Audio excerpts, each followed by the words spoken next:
नमस्कार भाई। तो आज मैं आपके लिए लेके आया हूँ class 10th UP board important MCQ part है आपका पहला, वास्तविक संख्या। ठीक है भाई, आप पढ़ते हैं कि जो ये वाले क्वेश्चन दिए रहते हैं एमसीक्यू में, यदि 26 और 156 का लैसे 156 है तो मैसे ज्ञात करो।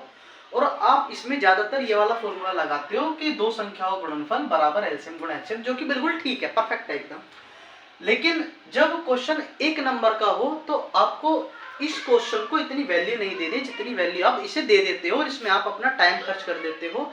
और लास्ट में आप देखते हो कि आप ज्यादातर लोग कहते हैं कि मेरा एक क्वेश्चन छूट गया, मेरा दो क्वेश्चन छूट गया, या मेरा 3 छूट गया, 2 एमसीक्यू छूट गए। तो आप ये बोलते हो एग्जाम होने के बाद। लेकिन मैं इसलिए ये वीडियो बना रहा हूँ ताकि आप ये वाला समय बचा सको जो आप खर्च कर देते हो ज्यादातर।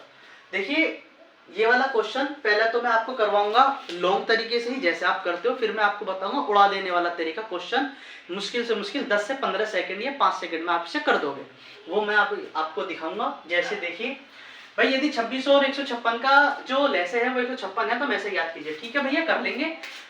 दो संख्या कौन सी है? 26 156 बराबर 156 गुणा एचसीएफ ज्ञात करना है। मैसे को एचसीएफ बोलते हैं, लेसे को एलसीएम बोलते हैं। 156 से 156 खत्म, 26 कहाँ है? ये रहा, खत्म सवाल।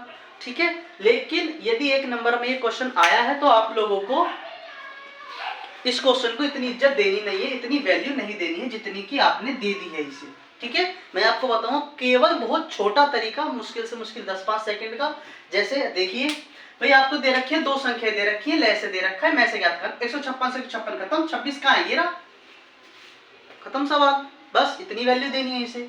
जैसे कि अब आप ये वाला सवाल देखिए, दिया गया है कि एचसीएफ 255 गुणा 867 है, 51 तुम्हारा एचसीएफ है, तो एलसीएम ज्ञात कीजिए। कर लेंगे भैया। देखो 51 पंजे होते हैं 255, 5 सत्ते 35 इकाई का अंक देखना है। 5 कहाँ है? 4 ऑप्शन दे रखे हैं आपको, यहाँ है नहीं, यहाँ नहीं, नहीं, खत्म सवाल। केवल इतनी वैल्यू देनी है। ठीक है, अगला सवाल देखिए, दिया गया है कि एचसीएफ इतना है, 9 एलसीएम ज्ञात कीजिए। कर लेंगे भैया। देखो 9 से काटिए, 9 तिये 27 और 9 चौक 36, 4 सत्ते 28 इकाई का अंक 8 देखना है, कहाँ बन रहा है? यहाँ नहीं भैया, ए ये रहा, खत्म। ये गलत है बिल्कुल, क्योंकि इसमें इकाई का अंक 8 नहीं है, यही इसका आंसर है। ठीक है, दिया गया है अगला क्वेश्चन देखिए, चौथा क्वेश्चन दिया गया है कि एलसीएम इतना है, एचसीएफ ज्ञात कीजिए। कर लेंगे भैया। देखो 33 दूनी 66 होते हैं, 2 से काटोगे 11 आएगा, ये रहा ऑप्शन।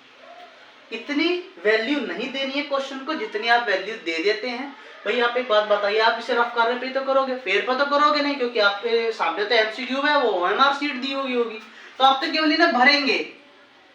टीचर को डजंट मैटर, कुछ फर्क नहीं पड़ता आप कहाँ कर रहे हो, रफ पे कर रहे हो, फेर पे कर रहे हो, टीचर को दिखा रहे हो नहीं दिखा रहे हो, आप केवल एमसीक्यू में इसे भरेंगे। ठीक है, तो आपको ये इतनी वैल्यू नहीं देनी है, केवल और केवल यहीं से ही उड़ा देना है, क्योंकि पेपर शीट हमारे हाथ में रहेगी और हमें देखना है भैया किस हिसाब से करना है क्वेश्चन। पेपर की पेपर पे उड़ा दीजिए, काम खत्म करिए। एक नंबर में केवल इतनी वैल्यू देने को बनता है, ज्यादा नहीं।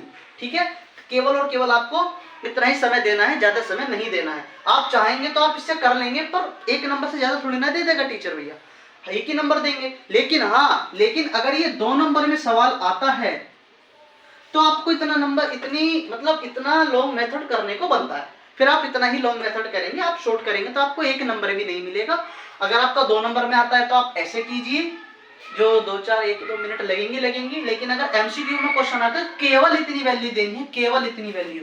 क्वेश्चन को क्वेश्चन में ही खत्म कर देना है, क्वेश्चन का आंसर केवल ओएमआर शीट में लिखना है आपको। ठीक है, तो आज के लिए इतना ही। आशा करता हूँ आपको वीडियो अच्छी लगी होगी।